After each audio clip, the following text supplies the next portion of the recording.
Bonjour à tous et à toutes, bienvenue dans une nouvelle vidéo Cétose, sport et cancer. Aujourd'hui, revue de lecture d'un livre de Magali Valkovitz, 100 aliments céto à volonté. Pour les régimes, donc cétogène, low carb, Atkins, elle balaye un peu large, mais c'est vrai que c'est vraiment très bien adapté pour le régime cétogène. Un bouquin globalement bien fait, intéressant. Franchement, bon là je l'ai découvert, il n'est pas à moi cet exemplaire-là, mais je pense que je vais l'acheter parce il est bien fait. Pour 15 euros, ça vaut vraiment le coup, je trouve. Une trentaine de pages rappelant un petit peu ce que c'est que le régime cétogène, mais vraiment d'un côté très très basique. Et ensuite, c'est du pratico-pratique. On décrit catégorie par catégorie d'aliments, les différents aliments qu'elle recommande, enfin 100 des aliments qu'elle recommande dans le cadre du régime cétogène. Donc avec à chaque fois, on présente un petit peu évidemment les macros, comment cet aliment va s'intégrer dans un régime cétogène, pourquoi, comment la mise en pratique, comment utiliser concrètement cet aliment, le choisir, le conserver, le consommer, le préparer, l'intégrer dans un régime cétogène. Et c'est agrémenté à chaque fois pour chaque aliment d'une recette. Donc c'est globalement un livre intéressant qui présente des aliments qu'on n'a pas forcément l'habitude d'entendre parler par ailleurs. L'huile de palme rouge, on n'entend pas forcément parler. La papaye verte, la rhubarbe, etc. Il y a plein de choses. La farine de lupin. Donc, moi j'ai appris pas mal de choses sur certains aliments.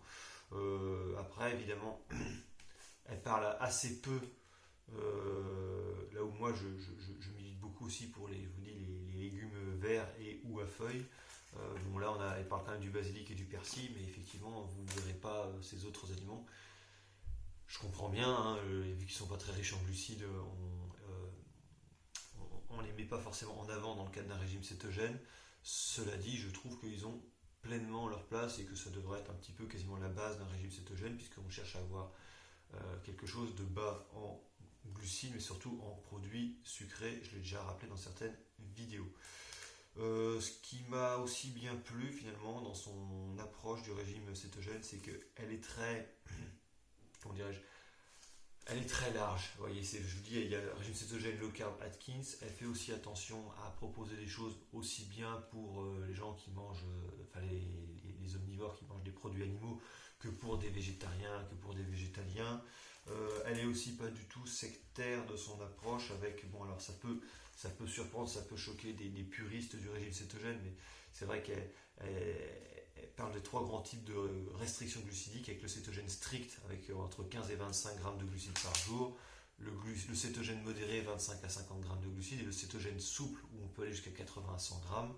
Ça va sans doute choquer certains parce qu'effectivement 80 à 100 grammes, rester dans un régime cétogène, ça devient compliqué, mais bon voilà, je trouve ça bien d'aider les gens, de permettre une approche progressive du régime cétogène. Je suis pas forcément je pense que c'est bien de commencer un petit peu par descendre progressivement. Je suis pas sûr qu'il faille aller forcément très fort tout de suite dans le régime cétogène, mais ça c'est la question de psychologie de chacun et puis de situation propre à chacun. Donc voilà, il faudrait en discuter un jour.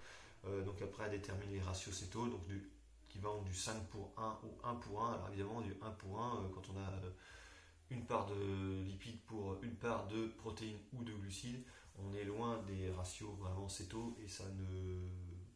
Voilà, ça peut être une première approche, mais bon, j'aime bien quand même le fait d'être large, d'être inclusif. Je trouve ça assez intéressant. Après, ce que j'ai moins aimé, bon déjà voilà, on arrive sur le titre, hein, sans aliments céto à volonté. Alors ça c'est pareil, c'est pas une question, c'est pas l'auteur qui est responsable de ça, c'est l'éditeur qui forcément, le consommateur, c'est nous, hein, c'est de notre faute, on est comme ça, on est tout de suite attiré par des titres un peu racoleurs. Là ils ont même pas trop forcé le trait, hein, mais voilà, juste sans aliments céto à volonté, la première page. L'auteur dit bien, avant de poursuivre, j'ajouterais que la notion de à volonté dans le régime cétogène n'est pas à prendre au pied de la lettre. Hein. Voilà. En gros, c'est écrit à volonté, mais oubliez-le. Quoi. Et puis derrière, le résumé est c'est assez cocasse, je trouve. L'alimentation cétogène est la révélation nutritionnelle de ces dernières années. Elle permet de contrôler un diabète, on y met du conditionnel quand même, pourrait aider à lutter contre le cancer, mais surtout, elle est efficace pour maigrir et rester mince. En mangeant céto, on perd ses kilos sans se priver, sans frustration, sans envie de sucre. le tout avec une énergie décuplée. Je rappelle, décuplée, ça voudrait dire x10. Faut peut-être pas exagérer non plus quand même. Et puis, un jour, il faudra quand même que je fasse une vidéo consacrée à la perte de poids, parce que perdre des kilos sans se priver, sans frustration, hein, faut peut-être pas non plus vendre du rêve. Hein. De toute façon, quand vous voyez des trucs perdre 20 kilos sans effort, méfiez-vous, c'est sans doute qu'on essaye de vous vendre quelque chose et en général ça ne marchera pas. Après, voilà, elle est quand même aussi des petits trucs qui m'ont fait.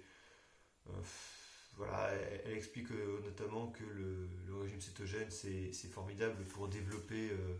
Enfin, c'est très bien pour développer l'acuité intellectuelle. Alors, moi j'aime beaucoup ça. Il y a beaucoup de gens qui disent que le régime cétogène c'est très bon pour le cerveau. Alors c'est sans doute très bon pour le cerveau, pour certaines pathologies. Je pense que c'est très bon pour les gens qui se sentent aussi constamment embrumés. Ça peut être un régime intéressant pour les gens qui sont très migraineux, qui ont des migraines, qui résistent aux autres traitements thérapeutiques qu'on a pu leur présenter. Ça peut être intéressant de faire un régime cétogène, mais je ne suis pas devenu super intelligent depuis que je fais un régime cétogène. J'ai pas l'impression que mon acuité intellectuelle ait été décuplée en tout cas. Voilà. Bon, mais sinon, ça reste globalement un très bon livre, intéressant et où on apprend plein de choses pour une somme toute très modique. Allez, bonne journée à tous.